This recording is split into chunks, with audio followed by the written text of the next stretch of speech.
Coming up on today's episode. What's your take on that kind of shit? As I clear my throat. You're like, Dear this Lord. is heavy. Well, I can honestly say that I could knock on 99.8% of the properties that we manage unannounced, and I would be invited in with a big smile. For a cup or two, no doubt. Absolutely.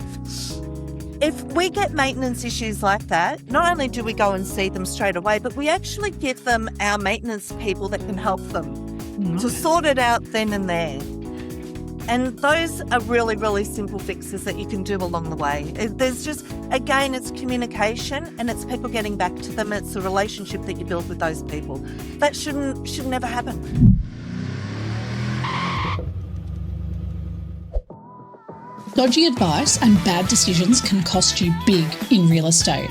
We're here to make sure that that doesn't happen. Welcome to the No BS Real Estate Podcast. I'm your host, Joe Agresta, and it's time to take control of your property journey together. Welcome back, everyone, to the No BS Real Estate Podcast, your listening how-to guide to the Aussie finance and real estate market. I'm your host, Joe Agresta. Now, today's episode is all about what happens after you buy an investment property. Because buying the asset is one part of the story, but protecting it, managing it well, choosing the right tenant, and making sure it performs over time is a whole other game. And that's exactly what we're unpacking today with Cam Tyers from TheWayE5, who you all know as one of our repeat guests, and Sherry and Jody also joining us from Frog. I'm so excited to have you guys here. Cam's in a really interesting position here because he's not just in the industry as an advocate, he's also the investor client.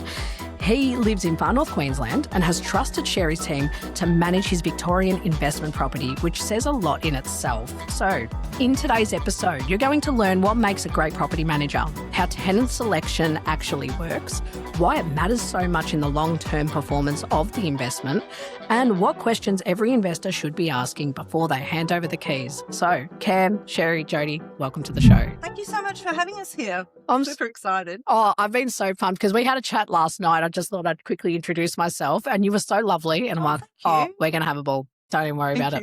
You didn't need much prep. It's fine. Thank you, Cam. No, you're welcome. It's fun. Love doing this. And don't get to see you guys very often, but it's my property's managed very well. So love it. And what a great opportunity. No, good on you. I think today's episode is really interesting, right? And I think the best place to start when we get new guests on the show is always your experience and your background. So Sherry, I'll go to you first. Tell us a bit about, who you are, your role, and what your business focuses on when it comes to property management. Sure. I'm the director of Frog Property and I am also an investor in residential and commercial property. I also have a sales background. I've been in real estate for over 30 years. I stepped out into my own business quite a few years ago, purely because I actually saw how badly it was being managed by some of the companies that I worked in, and I decided that I wanted to do it differently. Good on you. And this is something I resonated so well with on the phone. I'm like, we get to have 30 years of experience on this podcast. Let's squeeze all the value out that we can.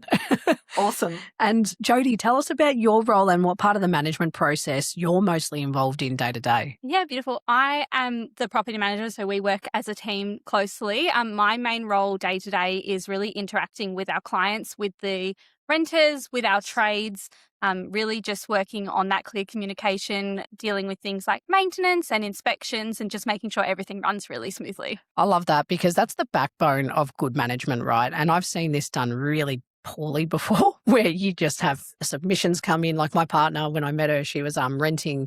Oh man, the amount of shit we never got done. I'm like, where were you guys? And Cam, as always, you're the investor in all of this. You're having your property managed with Sherry and Jody. So, in this situation, why was choosing the right property manager such a big deal for you, especially because you live interstate? Well, it's very big. I'm very big on having the right property manager. You don't want to be just a number. You want to have the right tenants in there. You want to have the right property to start with to make sure that it's all well looked after. Yeah. And essentially what your property to be set and forget. Time I remember about my properties every fortnight or every month when I get that paycheck. Yeah, true. You get that dreaded call every now and again and say, Cameron, we need this fixed. But okay, well done. Let's do it. Let's fix it. Because your aim is to keep the great tenants in there for a long period of time. Yeah. So they want to feel like it's their home, and we work together to be able to do that so we don't have much turnover. That's fantastic, and well done for you guys on taking that on. Thank you. We enjoy it though. Because how many years have you guys managed Cam's property now for? I bought it back in December 22. We've had it ever since. Wow, good on you. So how did you guys all meet? Like, to tell me a little bit about that. Dodgy story. Dodgy. Here we go. I was selling a home. And I got it bought. I was using a buyer's agent time. That buyer's agent bought that property. Yep. I found it. But, and Sherry was selling it, and she's like, well, how would you feel about us managing it? And I'm like, let's do it. And we went. So obviously I did my own due diligence in that to see how, I felt comfortable with it, and it all paid off. And I've got things that I always tell my clients about when you're choosing the right property manager. And I do not have any big agencies that manage any of my properties. They're all smaller boutique ones because they look after you. No, I love that. That's awesome. Thank you for sharing that. And, I guess this is probably the right place to start, because a lot of investors focus so much on buying the property. So it's like, that's the focus is, did I buy the right asset? Okay, cool, I got it. And then they kind of let it all fall to pieces, with the property management side. And I'm sure, Sherry, you say this all the time. We take over files all the time that reflect that, for sure. Yeah, and I know that it sucks, right? Because, you don't want people to have spent all this money on trying to get a really good investment, and then you find out, like, you're probably getting books handed over to you or properties handed over that have had shit management for years. Correct. And unfortunately, a lot of investors let it go too long before proactively doing something about it. So there's a clean-up to do. Yeah, I can absolutely imagine. And how do you even go about tackling that? Like, when you get a property that comes across your desk that you're like, oh, Jesus, what are the red flags that you often see? The red flags are files not being handled properly from the very beginning, and we concentrate so heavily on our ongoing condition reports. At the end of the day, that's the only thing that we have to fall back on to protect the owner and to protect their asset, but also to protect the renter in the property as well. Because, sorry, Cam, but a lot of investors forget about what their properties actually really look like. Yeah, that's actually such a good point. So let's paint a black and white picture of what the home is. But look, I recently took over a file from another agent. We had very few comments made on this 4-bedroom home and 9 photos in total. And I was mortified. And I did say to the owner, let's get your tenant on track, because we can't rely on anything should we need to take this further. So let's fix up the relationships first, and that's what we concentrate on. That's awesome. I love knowing that. And Jody, do you find the same thing, and then you're handed the files and having to put out fires? Look, we can be a little bit picky about who we want to work with as well, because we only want to work with great people and build those strong relationships. But as Sherry said, it really is that relationship you build with the renter, because if the file is a mess and you don't have the ingoing condition report and things to fall back on, if you've got that relationship with the renter, if something does need to be addressed at the end of the tenancy, if you've built that relationship with them, you can handle it without needing to take further action, which is really important. That's a huge point, right? Because I think a lot of the media, or like what you see on socials, is people complaining about property managers. Now, I know that because I've seen some really shit ones. There's some very lazy ones out there. 100%. But when you get a good one, and we've had a couple on the show, but even you guys, the way you talk about it, and the fact that Cam is the client and he's like, you need Sherry and Jody here, speaks volumes, right? So I want to kick off into our Reddit segment.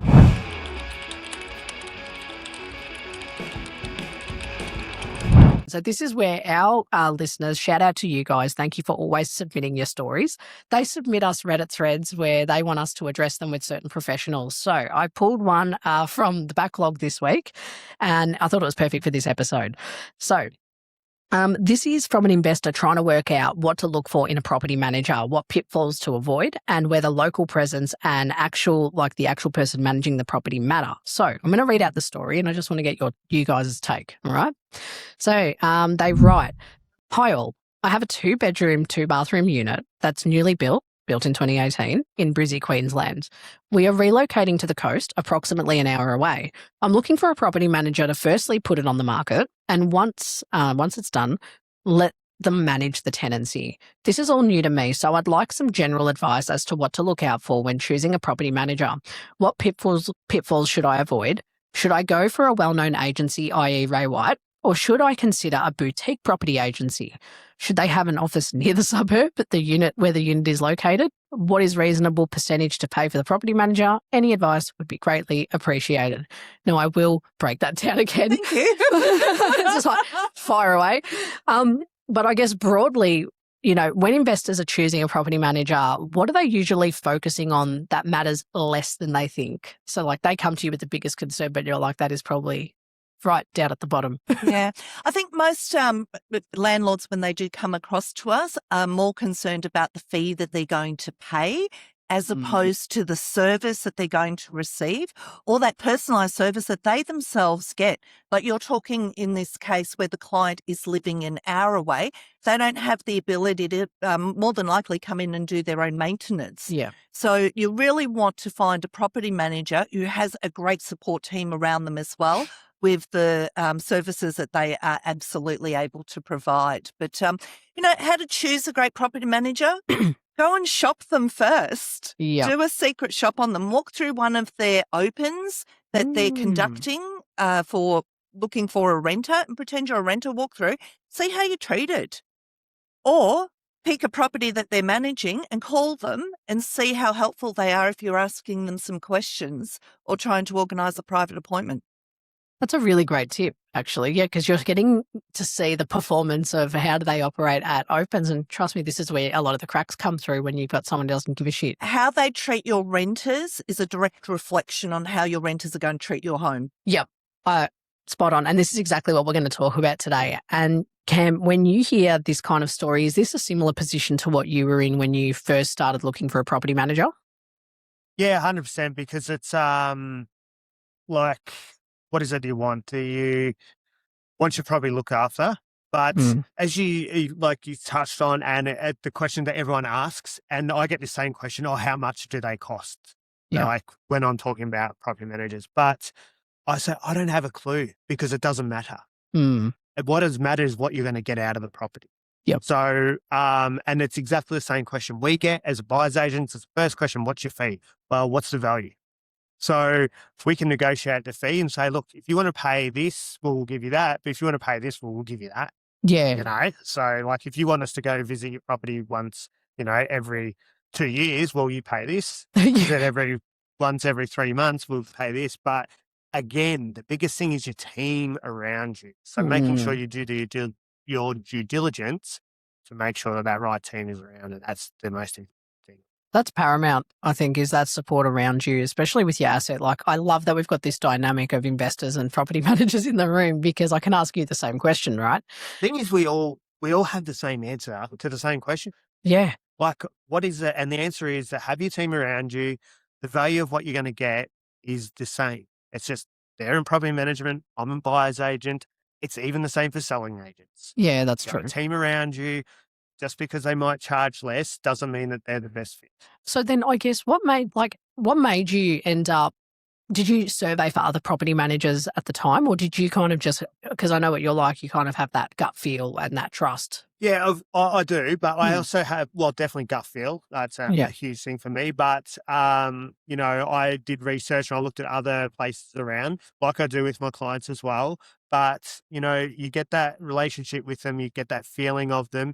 And I ask for their reports every time. So can you send me your, your property management reports and all this sort of stuff? And then you can get that feel straight away. And I do this with the people I recommend in Cairns too. So they'll say this, like they'll all send 3 reports to them, the ones that I've recommended, and then I'll see them and then they'll be like, well, I think you should go with this one first. So what stood out to you when you saw, Sherry and Jodie's report from Frog? Like what stood out to you in comparison to the others, if you remember that far back? Come on. Answer the question, Cam. Definitely the hairstyle. It's all about the hairstyle. Really? Yeah. Look, it was a process with buying this property because this property wasn't brand new. It was an older property as well. There was a lot of stuff that it was potentially, I'd say, hoarder. Shit. Yeah. But the recommendations that were given to me was like, well, you know this property, you've been dealing with these sellers for a while. You've got the best interest for the property. And so that's what made me feel comfortable. No one else that I had spoken to could give me that. Yeah. So I couldn't get any satisfaction. They had the bonus, obviously, by selling the property at the same time, but I couldn't get any feedback from that from any other property manager. So, and I was a number to them. And that's the interesting part. Like, how long had you guys had that property? Was it just from the sale, or did you actually manage it as a rental prior to Owner occupied, so it was a pure sale when you came through to have a look at the property. Yeah. So there you go. Like, it's just interesting, like, you know, because you understand the property. So it's powerful when you get to see it from a selling perspective. Find the investor for it, or the owner occupier for it. In this case, Cam being an investor, then you're able to know exactly how to manage it. But that's the beauty also of doing the sale and the management of it all within the same team, and then me having an involvement in each of those areas as well, because I can see whether it's going to be a good investment or not. It's a good point too, because I remember yesterday I said to you, I'm like, I never see so many standalone property management businesses, but I also see property management done at the, I'm not going to name names, but, you know, we all know who they are, the higher level, the big conglomerates. I don't see it done well all the time. Yeah. I find that the niche individual businesses like yourselves have a very different system. I think that because it is a smaller business, we're very, very accountable for everything that we do for each of our clients. But our main focus in our business also is to get for all of our clients to know who we are. Yep. For all of our renters to know who we are. They've all got our private mobile numbers. They've all got our private email addresses. So if anything happens after hours or a weekend, we are a point of contact for them all the time to support them. That's incredible. Like, for support, like, kudos to you guys. But that's the way that we then look after Cam's property. True. Because if we don't give them access to us, we can't look after him. And our job is to look after his property. He's trusted us with it, and we treat it like it's ours. I love that. Like, what a great message, because it's, like I said, I've seen it at the higher levels, and it's, I'm clocked off on Saturday, Sunday, mate. But it's like often that's when all the shit happens, you know, the maintenance of requests, the oven's gone, some sort of flood. Christmas Eve. Yes. Have we got a story here? I got a call on Christmas Eve. Something had happened. I think it was I can't remember what it was. There was a plumbing issue, but we sorted it out. It's all good. It wasn't major, but of course something happens at Christmas Eve when no one can come around. But just like that, straight away, it was sorted. So And that's a relationship that we build with our service providers, that they will act and help us out every time we get stuck. That's so cool. Like, that's great. You know, well done to you guys for like upping that level of service. I think the other difference is finding a property manager that gives you that end-to-end service. Because what we find with a lot of businesses is that they will only do particular parts of the job. So not only for the owner of the property, but also for the renter, there's no consistency on who they contact at what point. So that's a really big question that property investors should be asking potential property managers as well.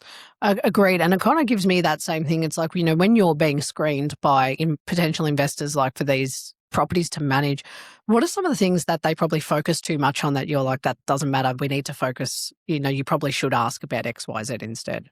How that property manager is going to choose the right renter to live in their home. Yeah. And that is number one. Yep.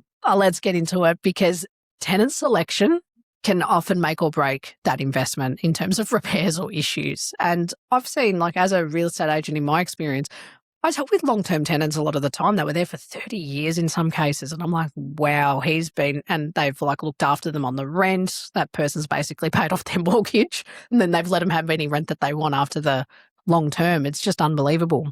So getting into tenant selection, this is where a lot of protection, I think, really happens for your investors. How do you actually choose the right tenant? Okay. So in Victoria, our tenancy applications have just become standard across the board. And that means that the questions that we used to be able to ask them, like, have you got any pets and do you have a job? They're gone. There's very, very little information. It's very limited now as to the information that an application actually provides. So now more than ever, it's really important that we're meeting the potential renters. They're coming through to have a look at the property, because at the end of the day, now it's really about getting that gut feel when you meet them, because on paper, there's not a lot to go off. I can't believe when they came out with the updates for the change of standardisation of the tenant applications, I'm a little bit blown away, to be honest, because of how limiting it is. Especially when the reason given was that it was to make it easier for the renters to apply. Well, I would love your opinion on this, right? Because I feel like less questions is worse when you're trying to get to know them. It's always important to look after the privacy of someone who's applying, because it can sometimes feel like the questions are quite intrusive. Absolutely. So I get it from that perspective, but it's also making it harder when someone can't provide you a lot of information. You don't have a lot of references to check or a lot of background information. It actually makes their application look worse. Yeah, so of course. they've overcorrected and actually made it harder for renters, I think. One of the things that we do in our business is we actually open up each of the properties for half an hour, just like we would if the property was for sale. Yeah. Because the whole idea is to get to know the people that are coming through the door and have a conversation with them, because people love to talk about themselves. Yeah. So you ask them a couple of key questions and you're going to find out so much about them, which is just absolutely awesome. But also then looking for things like, what sort of car are they driving? And it's not about the model or how new it is. It's about whether the back seat's full of McDonald's wrappers. Are they taking care of the car? Will they take care of the house? So we're looking for key bits of information when we're meeting with our renters, because when we're filling out the application and processing that, again, we're just trying to match records of what they're telling us. Yeah, so it's kind of like proofing. It's like, 100%. Well, you said you do this, but I just saw your car, mate. But, it's really scary when there's so many businesses out there only opening up properties for 10 to 15 minutes. And then quite often it's someone who's employed only to do that role. Yep. So the person who's then processing the application hasn't even met the clients. How do you then choose? And sometimes they've even got VAs that are checking these references and they're in the Philippines or wherever they are. They do a great role, but I just don't know that you can join the dots. No, but you made a really important point there, though. A lot of it, like Cam, goes by gut feel. I'm sure you do the same. You get a very big impression when you meet people in person. So it's like, you talk on the phone, you kind of already get a vibe. When you meet them in person, you get that energy and you go, yeah, we're going to gel. Imagine that being so disconnected between three different parties. How do you even get the right tenant in there? Do you think this is why we see properties ending up in bad positions in the long term? I think that sometimes property managers will take on the desperation of the landlord. Yeah. And the desperation of the landlord is to get someone in there quick because they've got a mortgage repayment coming up. So our focus is always to take ourselves out of that situation and work really hard to find the right tenant as quickly as possible, as opposed to just filling it for the sake of filling it. Because I think that you're saving yourself time in the beginning. You're going to run into greater problems in the end or during the process. But more importantly, it's really difficult to get renters out of homes these days. Yeah. So it's got to be set up properly from the beginning. And at the end of the day, we don't want stress. Oh, of course we don't not. want you to have any stress. We're there to protect your asset. So that's our number one focus. Well, I have a question for you, and this is something that was submitted to us by one of our listeners, and it said, is the best tenant always the one offering the highest rent? Well, not only can you not ask for more rent or accept more rent in Victoria, but no, quite often that will be a sign of desperation. Right. And Cam, when you were weighing up like tenant applications, so walk me through, you guys would obviously screen for that tenant. And is that then handed to Cam with recommendations, or how does Cam make the selection in the end? We treat every property like it's our own. I own investment properties. Jodie's got a great portfolio of investment properties. Well done. So we know it from both ends of what it means to you. So it's really, really important that the people that we put forward to you are the people that if that was our home, we would be happy to have them living in there. Yeah. The final decision's yours, because quite often you're hit with multiple brilliant applications. And how did you choose who you wanted? Like anything, it's the recommendations often, and I get told, you got this, you've got that, and I'm essentially guided by you guys on which applications you think is best, and I've put them in a position of trust. Yeah, and so that's how I choose. Yeah, purely by their guidance. And then you take out insurance. Absolutely, definitely take out insurance. Landlord insurance. Landlord insurance, 100%. That is a whole topic that we need to That is a cover. whole topic. I worked in insurance, used to sell landlord insurance. Yeah. I can say a lot of shit in a good way. You got to get insurance. Yeah. Because there's so much stuff that can, go wrong. Like all insurance, you hope you never have to use it, but you've got to have it just in case. But I used to always say it pays off when you even use it once. Yeah, It's like, because absolutely. if you had to pay for this problem outright, what's like 5 years worth of policy, fine. And our goal is to never use it. No. Oh, that's right. always. Yeah, we never want to use it, but if it's Backup really bad, plan. we've got a backup plan. Exactly, a plan B.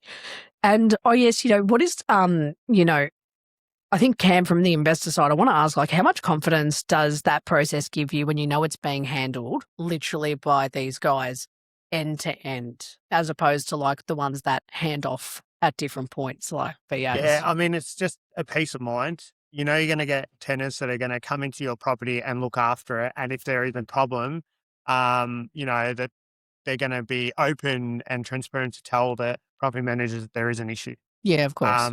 You get all different kinds of people coming into rentals. You get people that have never rented before.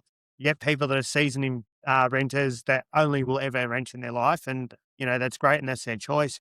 But it's about guiding people on, how it works. But the other thing is that when it comes to picking that right tenant, I want my tenants to be in my property forever. Yeah. So if they're feeling like they're supported, they're not always going to say, oh, I actually want to buy a property now. I'm happy living where I live. Let's just do that. And one of my other properties in Adelaide, she's lived in that property longer than I ever did. Wow. Just because she loves living there. She loves It's her home. It's her home. And that's what I want for my tenants, is it's their home. And So I think there's an emphasis on greedy landlords. There's also a big emphasis on, we just want the paychecks, but I'm guided by what that you guys say, and you guys know the legislation back to front. Yeah. As a borderless investor, if I knew every legislation, Jesus, I'd be an encyclopedia of property rents. I think, we I just don't. need to turn you into a call centre in AI. Yeah, yeah. And it's just, I don't know, Victoria is completely different to South Australia, completely different to Queensland. And as a borderless investor, I'm not going to know them all. So it's understanding that, but making sure that you've got that relationship to make sure that whatever happens, it's right by the tenant to stay there forever. I really appreciate that, because I think a lot of people have the impression that as investors, our goal is to kick people out of their properties as quickly as possible. But it's like, no, the whole point we bought an investment is to keep you there. We just want you to be happy. What are some of the things that you typically would recommend to investors, like, yourself, Jody or Sherry, like, to do to the properties to get that long-term tenant? Yeah, building a relationship with them, number one, but also helping them to settle into the property. So a lot of people who rent, not all of them have owned homes before. Yeah. So it's educating them as well on what to look for in a home and when they need to contact us to give us some feedback on what's happening with the home. Right. So that's things like, looking when they're cleaning the shower. We're only going through every 6 months. I need them to tell me if the grout's starting to fall out between the tiles so that we don't have water ingressing in behind it. Right. Also, how to look after mold in the home and what actually causes it, how to prevent it. It's just an education for us, how to clean filters on air conditioning units and how often so that they don't blow up. It's those little things that you need to actually do with your renters to settle them into a home for them to feel comfortable and in control and to know that they can lean on us. Yeah, it's like you're there to support, not to hound. 100%, absolutely. And it's a little bit like when we go through to do routine inspections. It's not a white glove inspection. I don't care if they've washed their clothes that week. It is literally about looking at, what is your home doing? Do our gutters need to be cleaned? What is it that's little now that's going to be very, very costly in the future? What can we prevent? Yeah. We're there to see, have we got new cracks in the walls? Have we got something happening with the foundations? Have we got whatever the situation is, but we're protecting your asset. That's what it's all about. That's right. And it's, about the tenants being comfortable, because I have had that with another property, and like the property manager's gone through and like, oh, there's dust on there. We need to I'll need to bring that up with them. No, you don't. You're not bringing that up. Dust is a thing. It's not causing any detriment to the property. So let's forget it. And, we can move on from that. So back their truck up a bit. I've got a personal story I want to share, right? Because Please. this is very topical. Cool. All right. My partner and I, when we were moving her out of her house, all right, now I stuffed up. I was excited to see her and I drove into her garage and I nudged the plaster. And when I say nudged, I literally just pressed this little dent into the wall and I was like, oh, shit. And I told her and she goes, that's all right. We'll call the landlord or, call the property manager and we'll sort it out. And she goes, don't even worry about it. And I'm like, I'll pay for it. We were dating like 3 weeks in. No, crashed into her garage. Yeah, great start. Don't know how. We've been together 8 years, so it's fine now. But what was really interesting is about she reported it, and then she didn't get any callback. I want to call it maybe 3 months, and she followed up and she goes, "Look, I've done my due diligence. I reported it." She goes, "So now they can't come back at me to say, oh, hey, you damaged the property."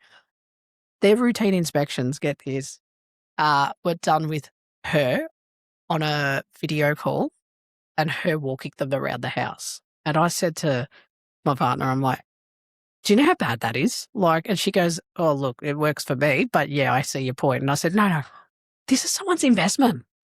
I said, because I was investing back then. And I'm like, I'd bloody kill the property manager. So I always had beef with her property manager. I'd be calling going, right, what are you doing? When do you come to this house? How often are you coming here? And when we were about to move her out, the property, that dent in the wall that we had reported didn't get fixed. And when the property manager said, okay, for final inspection, you got to get the proper clean, end of lease clean. So we did all of that, took photos of that damage and said, we've already got time-stamped photos from 6 months prior. Here they are again. The property manager then went to the property after she moved out, sent photos of a gaping, smashed hole in the wall and said, you didn't report this. And we're like, what? My partner rings me straight away and she goes, what the we didn't do that. And I said, they are trying to not give you your bond. And I said, this is a joke. And I'm like, so we took all the photos, had all the timestamps and threatened them with VCAT, going, no, we'll happily go to VCAT. Happily smiling, go to VCAT. If you think we did that damage, yeah, happy to go to VCAT. Never heard from them again. What's your take on that kind of shit? As I clear my throat. You're like, this Lord. is heavy. I can honestly say that I could knock on 99.8% of the properties that we manage unannounced and I would be invited in with a big smile. For a cup or two, no doubt. Absolutely. If we get maintenance issues like that, not only do we go and see them straight away, but we actually give them our maintenance people that can help them to sort it out then and there. And those are really, really simple fixes that you can do along the way. There's just, again, it's communication and it's people getting back to them. It's the relationship that you build with those people. That should never happen. Yeah, it crazy. Should never happen. You should never, ever have a beef with your property manager. Yeah, and this is what blows my mind. It's supposed to be a symbiotic relationship where we're helping them to feel comfortable in the home, which helps you achieve your property goals and why you bought the investment in the very first place. Yeah, absolutely. And, what's your reaction to that, Ken? Oh, I mean, you can't help everyone, can you? You No. know, No. They're doomed. I mean, that's just bad management. That's just, that's not a relationship. That's a business transaction, essentially. And people have investment portfolios for business, but it's greedy landlords too. There's something I wanted to focus on is, as I said, I'm guided by the property management team, but I had a conversation probably late last year and they're like, oh, we're in competition with these other guys, like we're edge and edge. And it was about, oh, they've got 3,000 properties, they've got 2,000. So that's what they're in competition about, not about having the right properties and the right tenants and all that sort of stuff. It's just a numbers game. And that's what that is. If they're not going around inspecting it properly, every nook and cranny, they don't care. Yeah. And if they want to say, oh, look, here's a hole, yeah, as you said, take your bond. And the government, I feel, is doing good things to put this in, to nut this down. Yeah. Which is great because, as I said before, not everyone wants to buy. People want to rent their whole life. And, rent vesting's a good thing too. People can't live on the foreshore. they can't buy there, but they can afford to rent there. So everyone and makes they buy choices. elsewhere. Yeah, that's and right. then we manage their properties. Yeah. You know how many renters own investment properties and we manage it for them whilst Really? they're renters? Yeah, It's great. Oh, that's awesome, though. It is great. that's right. Yeah, it's lifestyle. Yeah, So, absolutely. Yeah. Yeah, and Cam, you were just saying you wanted to have a bit of a chat about that whole, like, the idea of, I guess, what was it? It was not. What did you just say before? You had a term in there. So the greedy landlord. Greedy So landlords. it's like, if something happens, what do you have to do is fix it. And big thing we have up in Cairns is, I hear this all the time, is like the air cons aren't working. They're not fixing the air cons. That's detrimental in Cairns. Tropical, far north Queensland, it is hot. And for a tenant, for the landlord to turn around and not fix that, one, you're not allowed to do that. Yeah. But would you do it? Would you live in a place without aircon up there? Absolutely not. Oh, I absolutely wouldn't after my visit. I put in things where it's like, if something happens, fix it and tell me later. Yeah. But I'm also, when it comes to the price, and this is where a lot of greedy landlords come in, and this is where people, I feel, are getting their properties turned over all the time with different tenants. There's a lot more work involved for everyone, is that they're guided by the price, how much rent, right? It is. And people, and there's been good runs over COVID. I'm thinking this is going to happen again with what's currently happening, but go on the market value. Just because you can get that extra $30 a week, who cares? Yeah. If you're going to lose these tenants for $30 a week, or you're going to keep the really good tenants you got in, lose the $30. Yep. It doesn't matter, because you're going to have good tenants, they're going to look after your property, everyone's going to be happy, and you'll make it up. Yeah, I couldn't agree more. I think that it's a huge thing. And you guys said, I think, Jody, you mentioned this before, you're like, that mentality of working with those types of, they've got to be a right fit for you and your team. Absolutely. Well, because if you're working with the wrong type of people, it's more work for yourself at the end of the day. It's more stress for you, for the renter as well. Because at the end of the day, even though it's not their house, it's their home. You want them to be comfortable. And just like Cam was saying, trying to squeeze that extra $30 out of them. If those people end up leaving, then you've got costs for advertising to find a new renter. You've got a vacancy period between the people moving out. So that profit that you think you've got, you've actually lost in that process. You're better off to keep the great quality renters that are going to look after your property. And our job is to look after your investment and your portfolio, but property is just a vehicle. That's so right. if you don't know why you bought it or what it needs to achieve for you, how do we help you if you're being the block in the way of us being able to do the right thing by you? That's a massive point. Yeah. And I think that you being your own worst enemy as an investor, it's like, I like what you said, Jody, like, it's not your house, but it's your home. That's a really key phrase that I want everywhere, because it is their home, and you want to make them feel comfortable, happy. And like, all of you have said, is you want them to live there and be happy. Well, the more comfortable they are and the more respect you show them, the more respect they'll show to the property. They'll look after it. They'll report things as it comes up so we can address what's needed. And it's just building that healthy long-term relationship with them and then encouraging them to stay. Yeah, well, that's amazing. So what's your average of people staying in your properties, would you say? Like, how long's your longest tenant? Goodness, put me on the spot. That's really hard to tell, but we've got some of our renters who have been with us for 7 years plus. Yeah. Wow. That's huge. Yeah. Great majority of them. Yeah. That's amazing. Congratulations to have that kind of tenure. That's because they changed them. They're like, we sort them out behind the scenes, but we don't talk about that. Have we answered all his questions? I don't think so. So I think we've got a little bit more to go. We've lost track. And, yeah, we have. So I guess where I want to change gears is, tenant selection isn't just about filling the property, it's risk management, which brings me to what the wrong property management or wrong tenant costs when it comes to investment. So what can the wrong property manager or the wrong tenant cost an investor over time if you get this wrong from the beginning? Do you want me to run with this story? We had a doozy. Oh, go on. I love a doozy. Last week. Yeah, the short answer is stress and money, but Sherry can fill in the rest.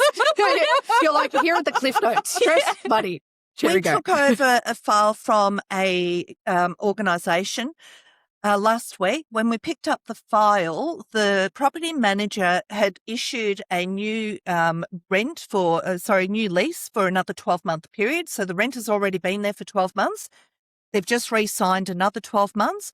But what she forgot to do was issue the notice of rent increase as per the instructions of the landlord correctly. Oh, shit. So because he's now signed this 12-month lease, but the notice of rent increase wasn't issued correctly and it didn't form part of the new lease, he's on the old rent of 12 months ago. So over this period of the next 12 months, he's lost about just over $3,000. Wow. Which we can't recoup. No, because if it wasn't issued correctly, that's too bad. Like, because it's like kind of... And his conversation with that property manager and the principal led to, just get your new agent to reissue new leases, which legally we obviously can't do. But that's what it can cost you. A lot of stress, financial loss. And look, at the end of the day, people go out and buy investments because they're looking to get ahead. That's right. And they're putting things on the line. Like quite often your rent's not covering your mortgage repayment. Yeah. So you're literally putting money in for someone to live in your home. You want it to be stress-free. You want it to be as comfortable for them as they want it to be. So from a landlord's perspective, how much involvement do you want? Do you want it as a set and forget where everything's taken care of for you? What involvement do you want? Because you still need control if that's what you want. So, yeah. It's good to let go of that control. But not everyone can, which is fine as well. Yeah. They have to buy a second property and then we teach them to let go. I can do that for them. But it's like, with you, Cam, are you the set and forget type or are you the, want to be involved? No, I'm set and forget, Yeah. I believe. And I just, if something's to be fixed, it gets fixed. And the other point I want to touch on is if I know it spoke a bit about the payment, but if you overcharge your tenants by say $30 and then they'll go and do research and find another property that is at market value. So you've essentially lost that. You're going to lose income because you've got to try and find it, another month's worth of tenants too. Well, it's Whereas the same. if you just pay at market value, they can look and they're not going to find anything else. Well, it's the same as like when you're buying real estate, like any property for sale, right? It's time in market doesn't equal more money, more gained. It's that loss of staying on the market for longer. And same with vacancies, I'd imagine. It's long term. Like buying property, investing isn't just an overnight thing. We're buying a long term slow process and it works out in the end. Yeah, no, I appreciate that. And, I guess my next question on this subject is, can a great purchase still become a poor investment because of poor management after settlement? I like the way Jodie's like, your turn. Nominated. Absolutely. Because if the home's not maintained and little things aren't reported, we only get to go through once every 6 months. Yeah. And a lot can happen in that time frame. So if renters aren't reporting what's actually happening to the home, those little issues become big issues.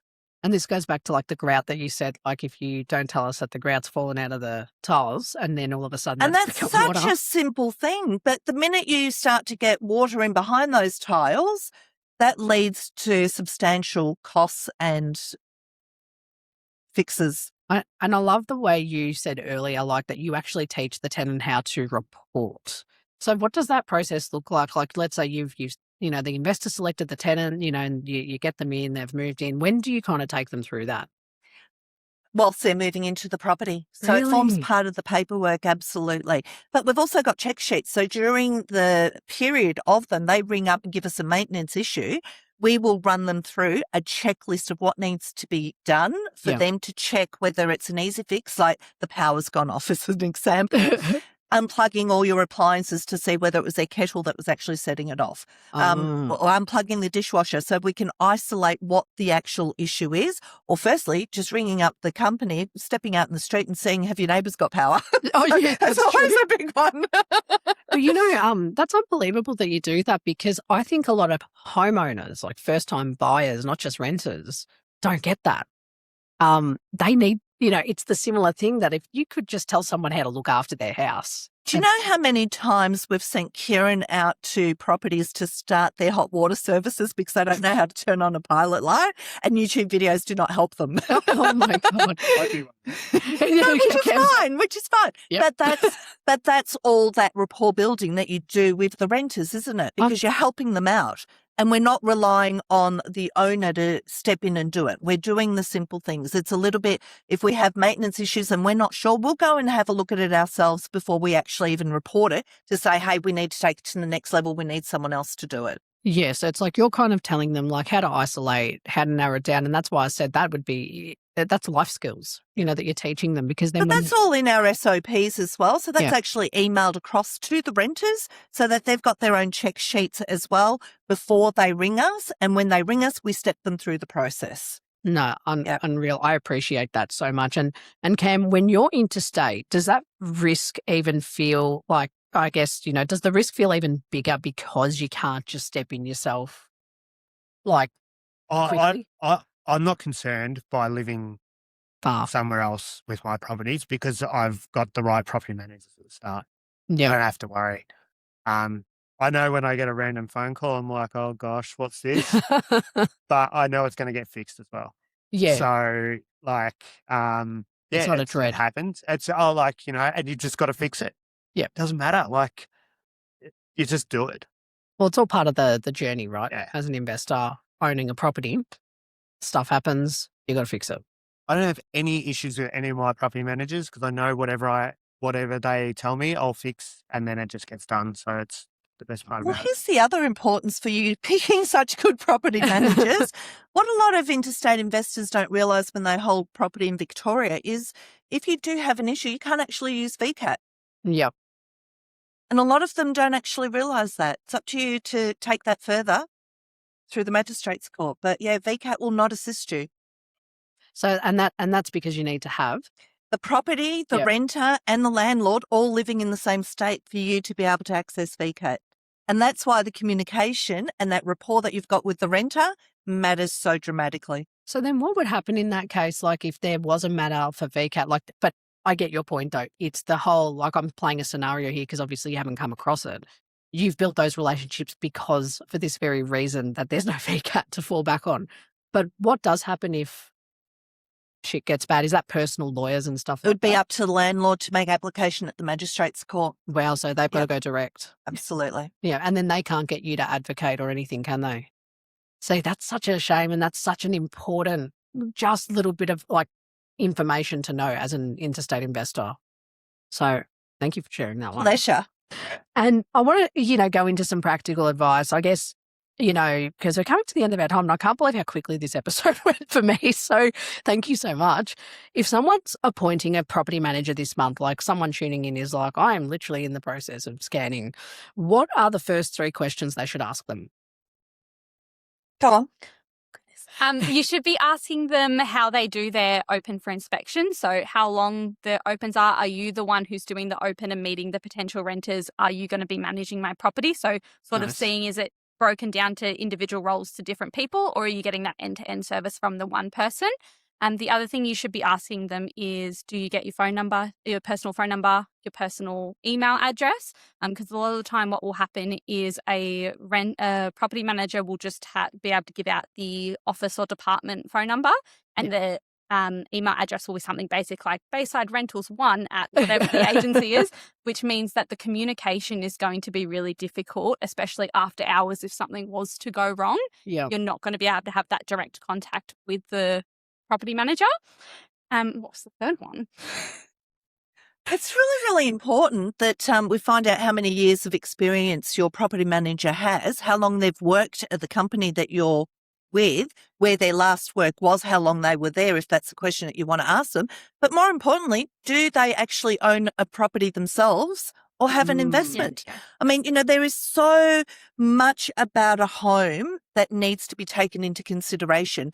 And for when you're not seeing your property for such a long time, it's us looking, does the sun hit the windows? Do they need to be repainted? Have we got wood rot happening in underneath it? It's those little things that as home owners and investors, we appreciate because we've all been there and had to fix them. But if that's not your training, if that's not your experience, it's very, very difficult to teach someone that. Fantastic question. Another thing I look at when I'm going into a property for an investor and I see things, I ask, who's managing this property? And I can use that as a negotiation tool as well. But it's one of those things that I'm seeing things that are wrong with the property. And if that same selling agent and property manager are the same company and things aren't going to be right, well, that's not one I'm going to. Such a good point. Yeah. Why wasn't it addressed already? Exactly. Right. So why is there no batteries in the smoke alarms? Yeah. Oh, okay. So, well, you're managing this, right? Oh, yep. Okay. Well, thanks for that. Go to the next company. Yeah. No, I love asking that question of what do you want people to ask you kind of thing, because I think a lot of people don't know. I wouldn't have even thought of some of those questions, like you said, how long, but like also just and the experience. But even just simple things like, do I get your details or and how many people are involved here? Is it you? Do you do my inspections? That is key for knowing how that company operates. And, what's one green flag that makes you think this is a good operator? Oh, you get their mobile number, but when you ring them, they answer. Or you rock up to an inspection and the person there is the actual property manager who's going to manage the file. Yeah. She's there to greet the clients so that she knows who's coming into it. That's really, really important. And I think that if I was to give some advice, ask your prospective property manager to show you what an ingoing condition report that they have done in the last 2 months looks like. Yep. That's huge. So that you've got an idea on what the report on your home's going to look like. Yeah, and that's a great tip. And it goes back to what you do, Cam, is like that, comparing those reports to before you made that choice. But yeah, that's my green flag, is the property manager at the opener that opens for half an hour. Yeah. And they answer their bloody phone. Are they answering their phone? Yeah. And do you find, I'm sure these guys answer you all the time. Yeah, absolutely. Yeah. Talking to you yesterday or in Mildura, you're on your way. So, yeah. Oh, good on you. So it's such a breath of fresh air to hear that, because, sometimes it is hard to get in touch with agents, especially property managers, or it can be really difficult for any profession. But we are a protected species. You are a very protected species. We need to protect you guys. I guess what's one red flag that, should make an investor think twice? She's pointed at. Right. Well, the red flag is not being able to have direct contact with the person who's going to be handling your file. Yeah. Okay. You not being able to have a rapport with them where there is mutual agreement on how you want your file handled. So if you've got specific things as an owner that you want done with your property, that should be accommodated. Yeah, 100%. And so you're telling me communication relationships is the key? Absolutely. Sounds like we have the same conversation every time we do a podcast. Is it really? Is that what comes up? It's all about communication and relationships and everything, and that's the business we're in. I think that's the one thing that is often what a lot of like our listeners, and this is no offense to you guys, we love you, and this is why we have this show. It's about educating, but the whole purpose is we are a community and people business. We might be in property and everyone thinks, property houses money, property houses money. It's relationships. We don't get anything done without connection. Like, it's the number one thing that buyers agents, property managers, real estate agents, doesn't matter. We all got connections. And landlords just want to know that someone's got their back. 100%. And that's what we want you guys to feel. If you're thinking about investing or you have an investment property and you're not happy with your property manager, what should they do if they're not happy with their manager? Call Frog. Love you, Jody. Yeah, she got it. Secret shop them. Go to a variety of them and find someone that you can actually then have a conversation with to ask those key questions of how your file's going to be handled. Yeah. Changing, a lot of landlords think that you need to wait until the end of the lease before you change agents. You can change agents at any time.